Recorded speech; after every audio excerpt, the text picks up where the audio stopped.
Ici, c'est la Cour suprême de Terre-Neuve. Sur une période de 5 ans, j'y ai passé beaucoup de temps à témoigner. Croyez-moi, ce n'était pas une partie de plaisir. Billy Earle a témoigné devant la Cour suprême de Terre-Neuve à plusieurs reprises. Son plus long témoignage a duré 5 jours. Il a raconté à la Cour ce qu'il a vécu à l'orphelinat de Mount Cashel dans les années 70, livré aux mains d'une bande de pervers qui appartenait aux Christian Brothers of Ireland, les frères chrétiens d'Irlande. Mount Cashel est le ground zero des pédophiles de l'Église au pays. Billy avait à peine 8 ans quand son père l'a déposé, lui et son petit frère Shane, à l'orphelinat.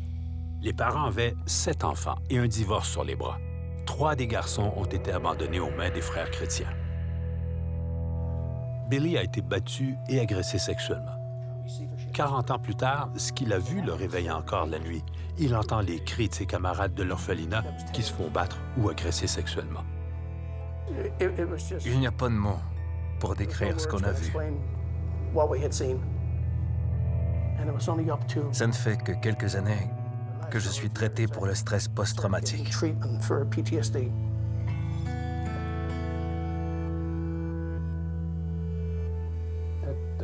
Ça ne disparaît pas facilement.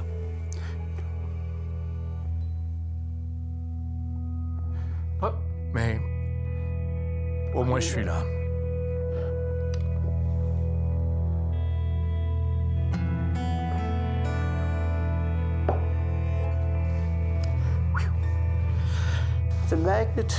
L'ampleur des agressions sexuelles à Mount Cashel était inimaginable. Des plus jeunes aux plus vieux, et les plus âgés qui deviennent à leur tour des agresseurs. C'est incroyable. Au milieu des années 70, Billy et quelques autres dénoncent ce qui se passe à l'orphelinat. Ça prend vraiment beaucoup de courage à ces enfants qui ne sont même pas des adolescents. Les policiers ouvrent une enquête. C'est Robert Hillier qui en est responsable. Des témoignages et des aveux sont recueillis. Mais le gouvernement ne veut pas entendre parler de ce que vivent les enfants de Mount Cashel et exige que le rapport des policiers ne parle surtout pas des agressions sexuelles. Robert Hillier est forcé d'abandonner l'enquête. Je ne pardonnerai jamais à Robert Hillier, le responsable de l'enquête.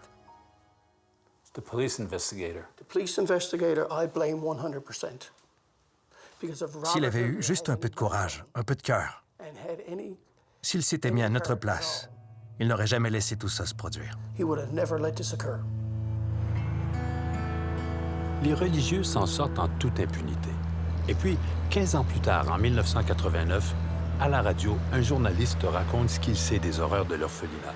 Par hasard, parmi ceux qui écoutent l'émission de radio, il y a le sous-procureur général adjoint de Terre-Neuve. Et lui, il veut en avoir le cœur net. L'enquête policière est rouverte. Cette fois, des religieux et des laïcs sont arrêtés et condamnés. Une commission royale d'enquête est mise sur pied. Et pendant des jours, des semaines, des mois, c'est tout le pays qui entend avec stupeur ce que ces criminels en soutane font subir à Billy et ses enfants sans ressources. C'était énorme. Toute la communauté était en état de choc.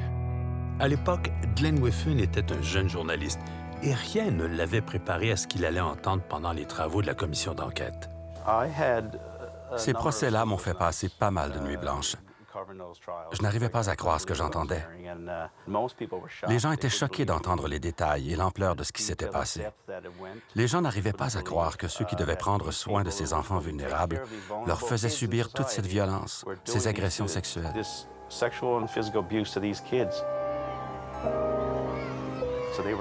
C'étaient des enfants déjà abîmés par la vie. Et ils sont tombés littéralement en enfer avec ces monstres. C'est comme ça que je les appelle, des monstres. J'étais dégoûté quand j'ai compris ce qui se passait dans certains médias. Même le journal où je travaillais à l'époque. La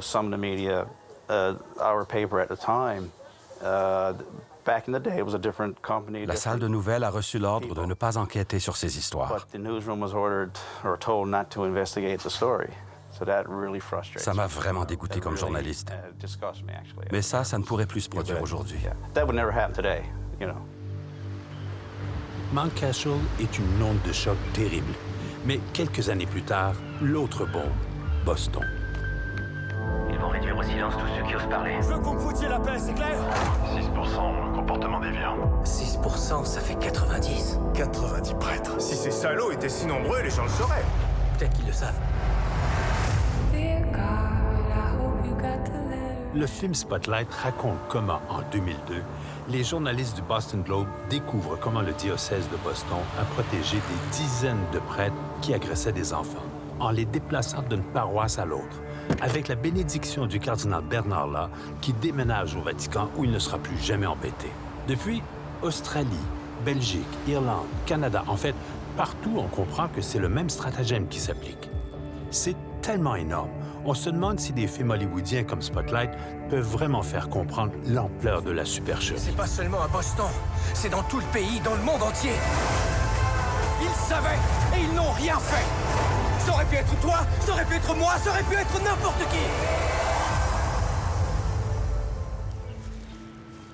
J'ai commencé à m'impliquer dès 1984. Parmi les sources des journalistes du Boston Globe, il y a un homme de l'intérieur qui connaît très bien les rouages de l'Église catholique, Tom Doyle, un ancien prêtre. Tom Doyle témoigne à titre d'expert dans ses sales dossiers depuis le milieu des années 80. Il a participé à une foule d'enquêtes dans le monde sur le sujet. Ce sont ces histoires scabreuses qui lui ont fait perdre la foi en l'institution. Je n'arrivais plus à accepter qu'un système, que des évêques pardonnent et même favorisent des hommes qui agressent des enfants et de très jeunes adolescents.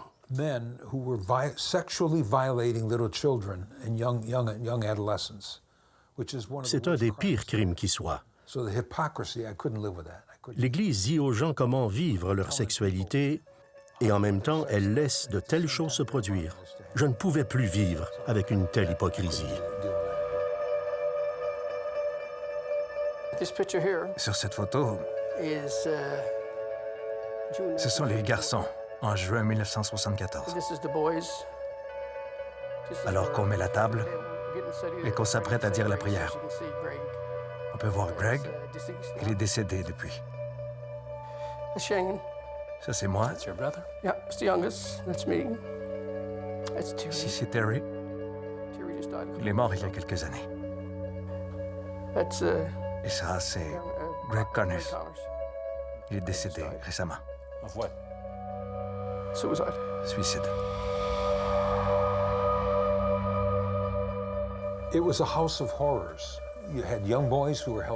C'était une maison des horreurs. C'était une bande de dysfonctionnels, de malades, de tordus qui se servaient des jeunes garçons comme des objets sexuels ou des punching bags. Et quand les garçons arrivaient à se sauver, les policiers qui respectaient Mount Cashel les ramenaient à l'orphelinat où ils étaient punis et violés à nouveau. C'est toute une culture à l'intérieur de l'orphelinat que la société protégeait. Mais c'est quoi la différence entre eux et une bande de criminels? Il n'y en a pas. Peu importe qui commet le crime, violer des enfants, c'est un crime. Un point, c'est tout. Les fonctionnaires, les politiciens, la police, les services sociaux, les cardinaux, tous. Ils s'en sont tous tirés.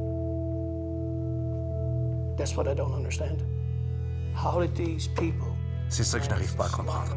Ces gens-là s'en sauvent sans jamais être accusés, sans aucune conséquence. Je comprends vraiment pas.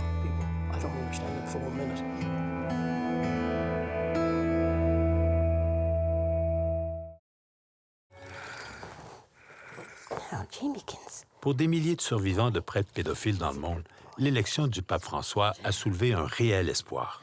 À Dublin, en Irlande, Mary Collins y a vraiment cru. Mon père aimait la photographie et il a fait ce portrait de moi. Malheureusement, mon agresseur aussi s'intéressait aux photos et il en a pris pendant qu'il m'agressait à l'hôpital. Il a pris beaucoup de photos indécentes. Il m'a aussi envoyé cette photo-ci lorsque je suis sortie de l'hôpital, ce qui m'a causé beaucoup de stress. Marie n'avait que 13 ans lorsqu'elle a dû être hospitalisée, loin de chez elle. L'hôpital, qui devait être un lieu de guérison, était en fait le territoire d'un prédateur, un aumônier catholique. Ça, c'est lui, Père Paul McGuinness. La photo a été prise lorsqu'il a été déclaré coupable. Il m'a dit qu'il ne pouvait faire de mal puisqu'il était prêtre et que j'avais un sérieux problème si je pensais que ce qu'il me faisait était mal. Il avait du pouvoir. Il était respecté. Il était tellement manipulateur. Ce ne sont que 3 semaines de ma vie que j'ai passées à l'hôpital, pendant lesquelles j'étais à sa merci. Mais après, j'avais tellement honte. J'avais l'impression d'être une si mauvaise personne, comme si tout était de ma faute. Après 20 ans de profonde dépression, Marie raconte son histoire à un prêtre qui la reçoit comme trop souvent les victimes de prêtres pédophiles l'ont été dans l'Église catholique. J'ai tout raconté à un prêtre de mon quartier. Sa réaction a été parfaitement inappropriée. Il m'a dit que c'était de ma faute, mais qu'il me pardonnait. Marie ne l'apprendra que bien plus tard. Mais au diocèse, on savait très bien que l'aumônier était un criminel. Et malgré tout, on refusait de remettre son dossier aux policiers. En Irlande, le drame de Marie s'inscrit dans un des pires scandales, qui implique des centaines de religieux et au-delà de 14 500 victimes. C'est ce qu'ont démontré plusieurs enquêtes. Une honte absolue pour l'Église catholique qui ne peut plus prétendre à des cas isolés. Lorsque François est élu, il met sur pied une commission pour lutter contre les agressions. Parmi les membres de la commission, il choisit nul autre que Mary Collins. Ce sont tous des documents de la commission pontificale. Pour Marie, il y a de quoi être fier.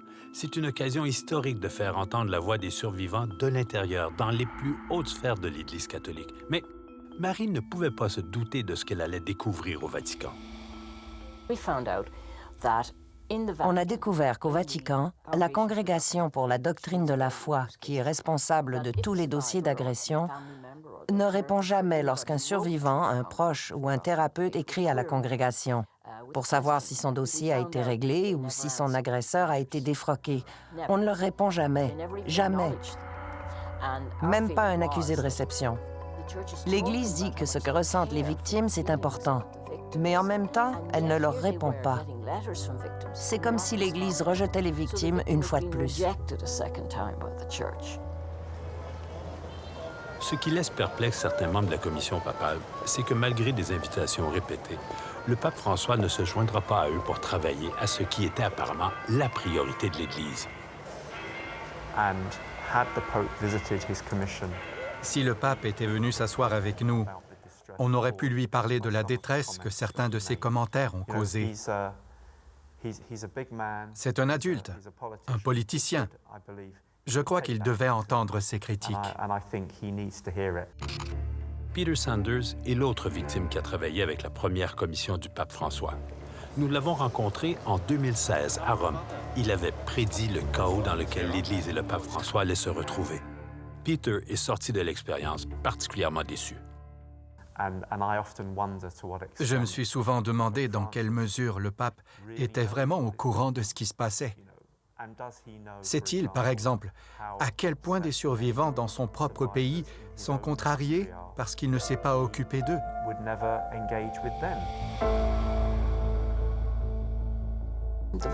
Il n'y avait aucune collaboration entre les différents départements du Vatican et nous. Ils refusaient de nous parler. Dès le départ, ils ont tout fait pour qu'on échoue, parce qu'ils nous percevaient comme une menace à leur autorité. Ils se fichaient littéralement de la sécurité des enfants, ce qui était notre préoccupation à nous. Ils s'en fichaient. Je ne veux pas être cynique, mais les fonctionnaires ont un énorme contrôle sur le Vatican. Ils ont eu des siècles pour apprendre à tout contrôler.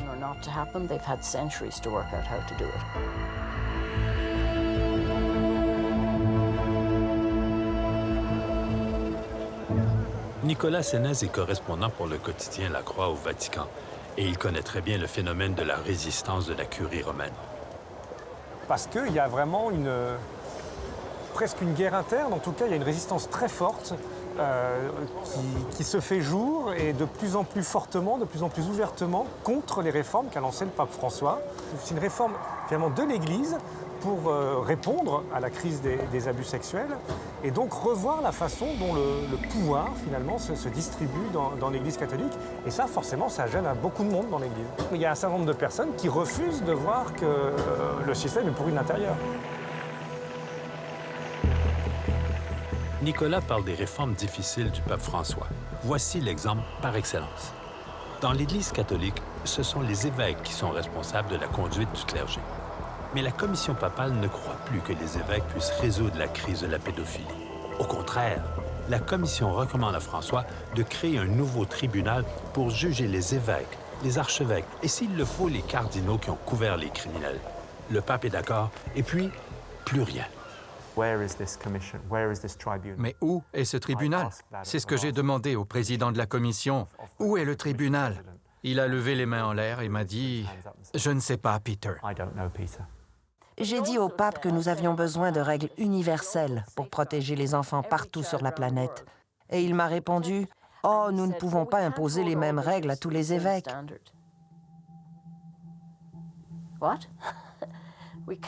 Il m'a vraiment dit ça, qu'on ne peut pas imposer les mêmes règles à tous les évêques, il faut tenir compte de leur culture et de leur compréhension du problème. Et je lui ai répondu « Non ». Après 3 ans de travail et de frustration, avec le sentiment que rien n'allait avancer, Mary Collins claque la porte de la commission. S'ils avaient autant à cœur la souffrance des victimes que leur volonté d'éviter le scandale, alors nous n'aurions pas cette crise. Ils s'occuperaient de la situation correctement, mais ils ne le font pas. Ils croient que leur cléricalisme, leur tradition interne, leur manière de faire sont bien plus importants que la protection des gens ordinaires qui ont été blessés dans l'Église. Peter Sanders, lui, on lui a demandé de ne plus se présenter aux réunions de la commission.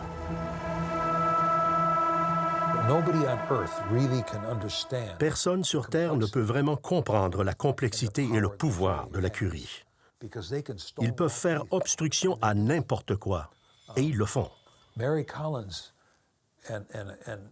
C'est ce qui est arrivé à Mary Collins et Peter Sanders, qui ont démissionné de la commission, précisément parce que les fonctionnaires du Vatican leur barraient la route. La commission n'aboutissait à rien, et personne n'était là pour contrecarrer la curie. Depuis la démission de Mary Collins, le pape a mis sur pied une nouvelle équipe, une nouvelle commission. Seul le temps dira si elle aura davantage d'impact sur la tempête qui frappe l'Église.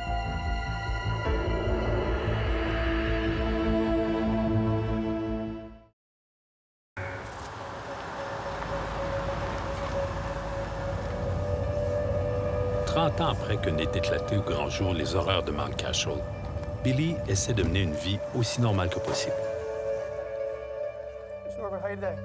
C'est un peu ironique. Lui qui a longuement témoigné devant le tribunal, le voici aujourd'hui, huissier de justice. Il livre des documents pour la Cour. Mais ces années vécues à Mount Cashel refusent de s'effacer de sa mémoire. Comment expliquer que tant d'années plus tard, tout ça ne soit pas réglé? Il y a une question qu'on se pose. C'est quoi la différence entre les frères chrétiens d'Irlande que vous avez connus et une bande de criminels? Il n'y a pas de différence. Il n'y en a pas. Les criminels agissent de la même manière. Comme je vous ai dit, je peux compter sur les doigts d'une main ceux qui étaient bons. Et puis, il y avait des professeurs qui savaient ce qui se passait. Il y avait des travailleurs sociaux. Ils n'ont rien fait.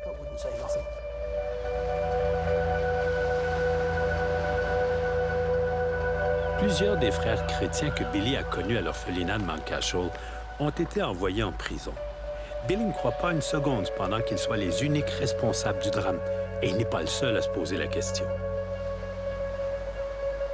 Encore aujourd'hui, il y a des victimes présumées des années 40 et 50 qui voudraient bien que l'Église, et peut-être même le Vatican, soient tenus responsables de ce qu'elles ont vécu à Mount Cashel.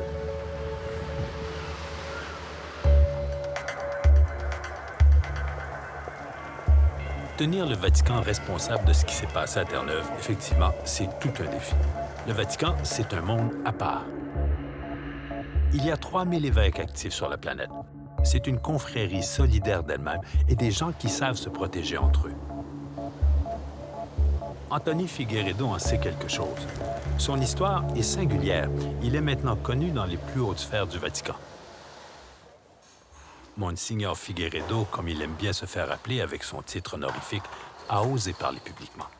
I think if one sees serious abuse taking place, si quelqu'un est témoin d'abus graves, il doit sonner l'alerte et dire « assez, c'est assez ». On arrête ça, parce que jusqu'ici, c'était un jeu. Pour être honnête, je crois que plusieurs évêques, certainement en Amérique, se percevaient et se perçoivent encore comme des PDG de grandes entreprises. Ils sont alors comme des rois dans leur château. Ils n'ont de compte à rendre à personne. Personne n'a vu arriver Anthony Figueredo. Il a été le secrétaire du cardinal McCarrick et plus tard, lorsqu'il est déménagé à Rome, il a servi d'intermédiaire entre le cardinal et le Saint-Siège. Anthony Figueredo connaît beaucoup de choses embarrassantes sur le cardinal, qui est au cœur d'un grave scandale. Theodore McCarrick était le cardinal le plus respecté des États-Unis. Archevêque de Washington, il avait des liens directs avec la papauté. Selon le Washington Post, tiré d'un compte discrétionnaire auquel il avait accès, McCarrick aurait versé des sommes surprenantes à différents membres du clergé, dont près d'1 demi-million de dollars à Jean-Paul II et à Benoît XVI. Pourtant, depuis très longtemps, des allégations circulaient à propos de McCarrick. Le prestigieux cardinal invitait de jeunes séminaristes à partager son lit. Il aurait même agressé un mineur, selon une enquête du Vatican, qui a néanmoins beaucoup tardé à sévir. C'est renversant, surtout quand on sait qu'il était perçu comme le porte-parole des évêques américains sur la question de la pédophilie.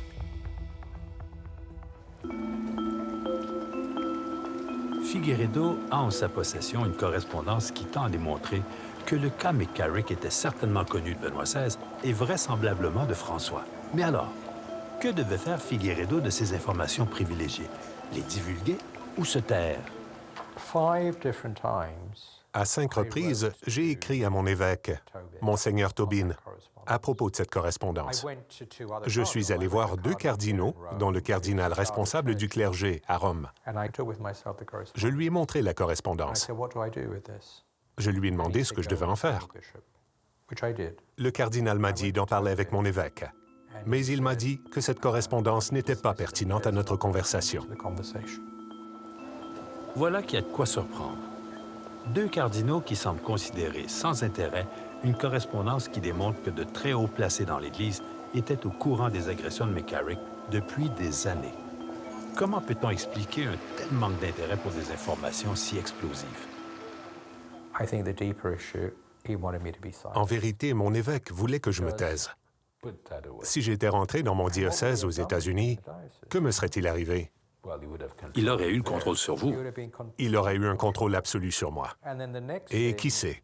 Peut-être qu'après, il aurait dit « Quelqu'un a porté plainte contre vous. Vous comprenez ce que je veux dire? Je serais mis hors d'état de nuire. Je suis désolé de le dire, mais ce sont des choses qui arrivent. »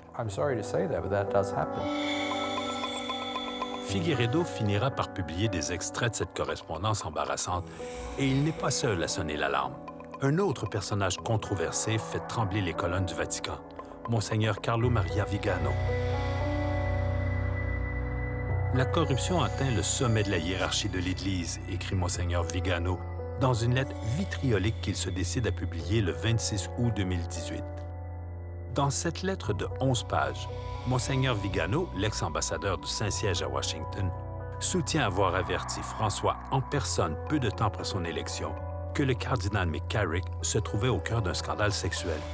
Et il ne demande rien de moins que la démission du pape François. La lettre de Vigano a l'effet d'une bombe nucléaire au Vatican. Et aujourd'hui, personne ne sait vraiment où se trouve Vigano, parce que, dit-on, il craint pour sa vie. Grâce à un collaborateur, nous sommes entrés en contact avec Vigano, qui nous a dit vouloir se battre pour l'Église, manifestement envers et contre tous. Mais pour le moment, il préfère se tenir loin des caméras. Je peux vous dire que j'ai rencontré le pape François à plusieurs reprises. La première fois que je lui ai parlé du cardinal McCarrick, honnêtement, il m'a dit qu'il n'était pas au courant. Alors, personne ne lui a dit. Comment est-ce possible que dans l'entourage du pape François, parmi ses conseillers, personne ne lui ait parlé du scandale McCarrick qui atteint les plus hautes sphères de l'Église? Le pape François serait-il à ce point isolé du monde? Je peux vous dire qu'il y a actuellement une enquête au Vatican.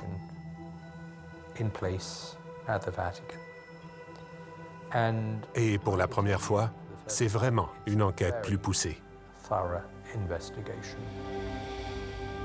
Finalement, après des années de rumeurs, McCarrick perd son titre de cardinal, ce qui ne s'était pas vu depuis des siècles, et puis il est défroqué.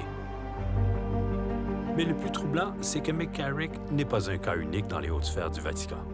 Il y a le cardinal World, le successeur de McCarrick à Washington, qui ne se souvenait plus de rien de l'affaire avant de présenter sa démission au pape, de s'excuser publiquement et de disparaître sans être embêté. Encore plus gênante, l'affaire du cardinal Pell, le numéro 3 du Vatican, un homme de confiance du pape François, qui aujourd'hui se retrouve derrière les barreaux en Australie pour avoir agressé des enfants de cœur. Ou encore l'ex-protégé du pape François, Monseigneur Juan Barros, accusé d'avoir couvert des agressions sexuelles au Chili. Et puis en France, le cardinal Barbarin, qui a été reconnu coupable au criminel et puis acquitté, d'avoir su et de n'avoir rien fait dans l'affaire du père Prénat qui a agressé des centaines d'enfants. Encore une fois, des victimes diront que l'Église s'en sort bien facilement. Ça fait quand même beaucoup d'hommes dans les plus hautes instances de l'Église qui devaient être d'une moralité irréprochable et qui se retrouvent plutôt au cœur de la plus grave crise qu'a connue l'Église catholique dans les siècles derniers. Lorsque j'ai travaillé à l'ambassade du Vatican à Washington, j'ai dû jurer de garder le silence sur tout ce que j'y apprendrais. C'est ce qu'on appelle le secret pontifical. Plus tard, à plusieurs reprises, j'ai violé mon serment.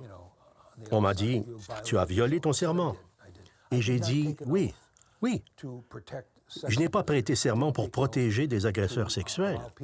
Je n'ai pas prêté serment pour permettre à des gens de violer des enfants, ni pour perpétuer la malhonnêteté. Alors, oui, j'ai brisé mon serment. Et c'était légitime.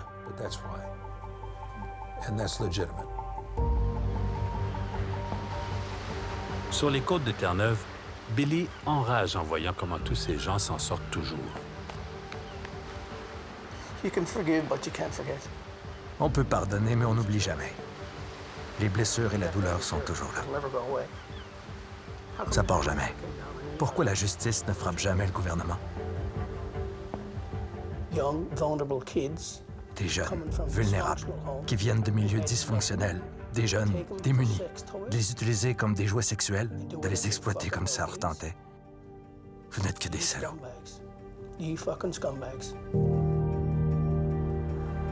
Tout récemment, le pape François a levé le secret pontifical pour les cas d'agression sur des mineurs.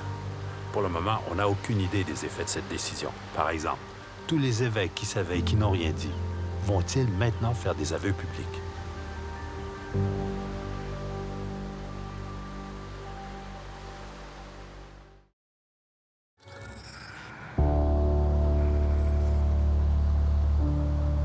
Au Canada, aucun évêque n'a été condamné pour ne pas avoir dénoncé des pédophiles dans l'Église. Aucun. Comme si les évêques n'avaient pas de compte à rendre à la société civile. Au Québec seulement, nous avons recensé près de 25 recours collectifs, dont plusieurs sont en attente d'autorisation contre des congrégations religieuses ou encore contre des diocèses, comme celui de Chicoutimi. J'ai une photo à l'époque que j'ai connu l'abbé Harvey pour les premières fois. J'étais beaucoup plus jeune. C'est lui qui nous confirmait, puis qui nous communiait, puis qui nous... Puis qui faisait bien d'autres choses aussi. Puis qu'est-ce que vous voyez dans cette photo-là, vous?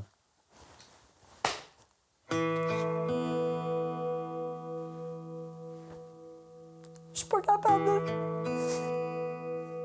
Ben, belle. C'est une belle fille. Oui. Mais il y a quelque chose. À Chicoutimi, Suzanne était toute jeune lorsque l'abbé Harvey a posé les mains sur elle la première fois. Elle voulait le crier sur tous les toits, mais à l'époque, la vie des villes et des villages du Québec tournait tellement autour de l'Église catholique, intouchable. J'étais intimidée, j'ai été battue, j'ai été abusée sexuellement, j'ai été agressée sexuellement. Quand ils voyaient ce qui m'arrivait, ils n'avaient pas le goût que ça arrive à leurs enfants. Ça fait qu'ils se taisaient, tu sais. C'était la loi de l'omerta, là. C'était carrément ça, là. Les gens le savaient. Mais personne n'osait affronter un éléphant comme l'Église catholique. S'il y a quelqu'un qui savait ça, c'est bien celle que Suzanne allait nous présenter. Allô? Sa mère. Nous avons assisté à un moment plutôt exceptionnel. Des années après les agressions, la mère et la fille ont encore des choses à s'apprendre. Quand elle a appris que sa fille était agressée par un prêtre, un ami de la famille par surcroît, désemparée, Thérèse est allée demander conseil au chef de police. Donc, vous êtes allé voir le policier que vous connaissiez. Bien, je suis allée jaser avec lui, j'ai raconté ça, cette histoire-là. Il se poignait la tête à deux mains. Il dit, pauvre petite fille. Il dit, nous autres, on ne peut rien faire. Il dit, l'Église, ils ont leur propre loi.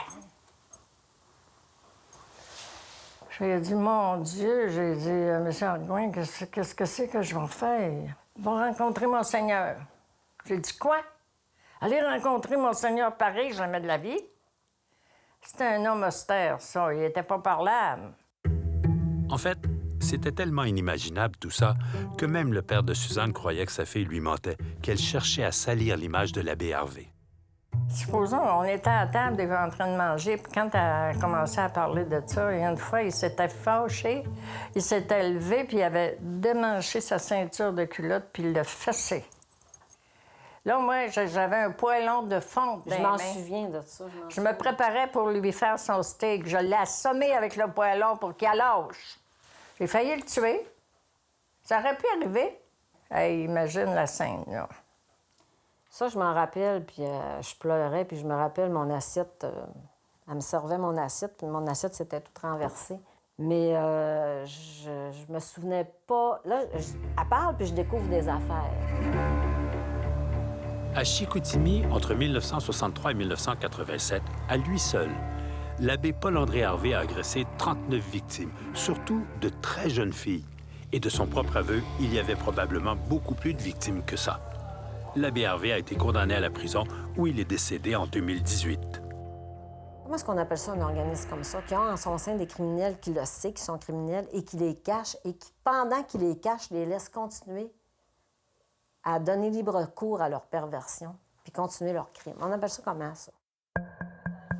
Ce soir, Suzanne a rendez-vous avec son avocat, qui représente une centaine de victimes présumées qui, en 2016, ont entrepris un recours collectif non seulement contre l'abbé Harvey, mais aussi contre le diocèse de Chicoutimi, son évêque, 9 paroisses, ainsi que les assureurs du diocèse, et s'il le faut, contre le Vatican.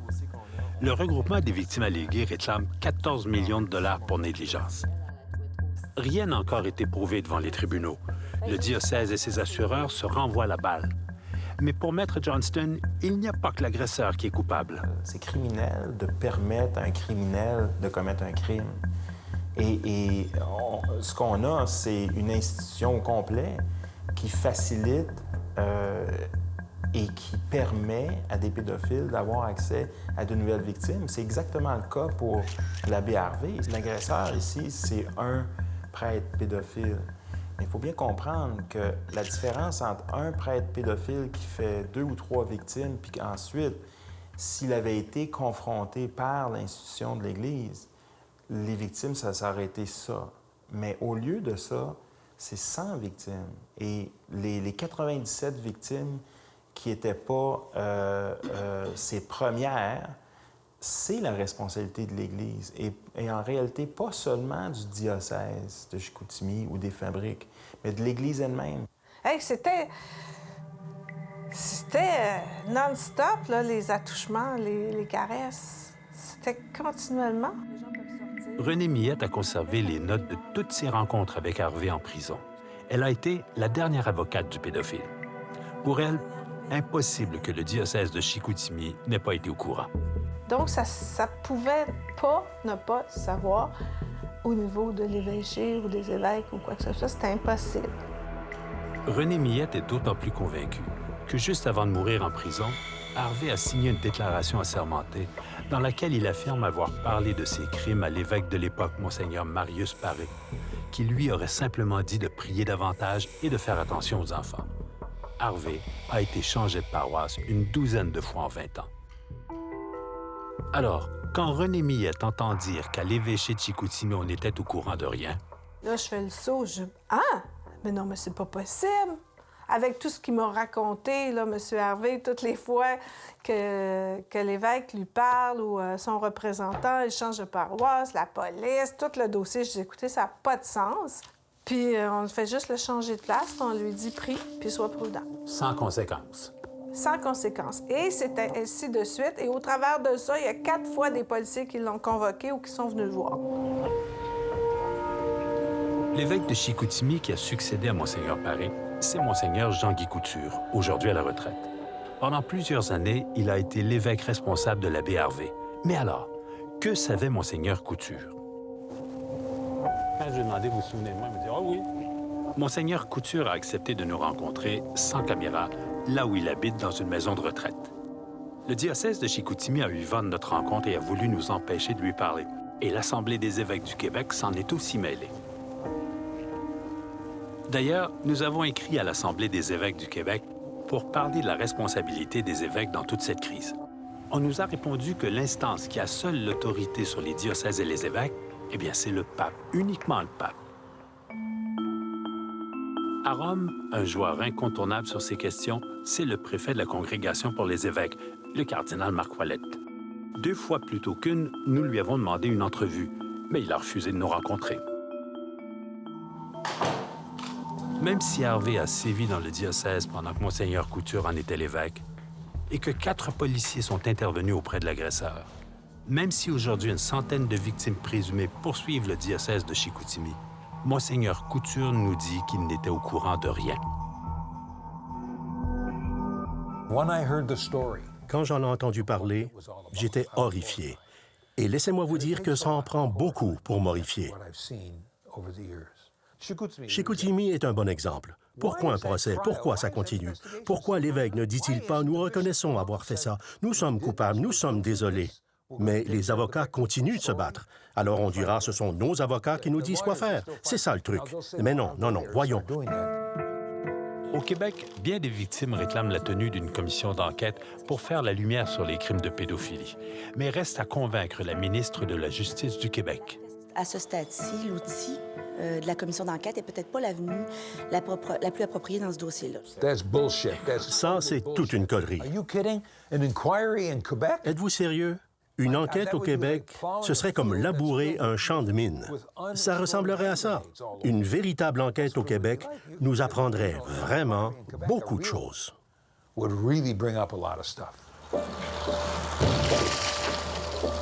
Cashel, la Terre-Neuve, ça fait maintenant 30 ans.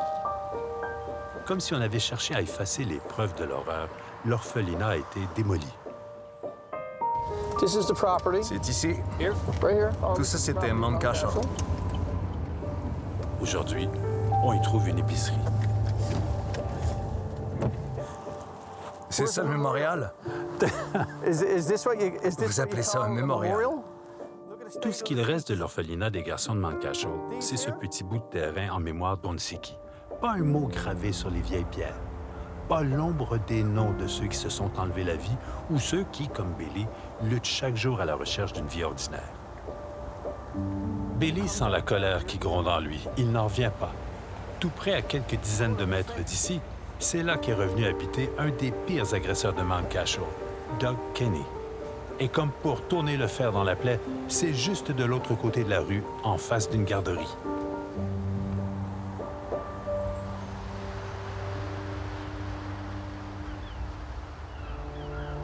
Pendant qu'à Rome, on écrit de nouveaux discours pour dire combien l'Église est désolée, ils sont des milliers, des dizaines de milliers à tenter de reconstruire leur vie. Parfois, en passant par les tribunaux, pour que ceux qui devaient les protéger, des évêques et même des cardinaux, reconnaissent enfin qu'ils ont plutôt ouvert les portes de l'enfer aux enfants de l'Église.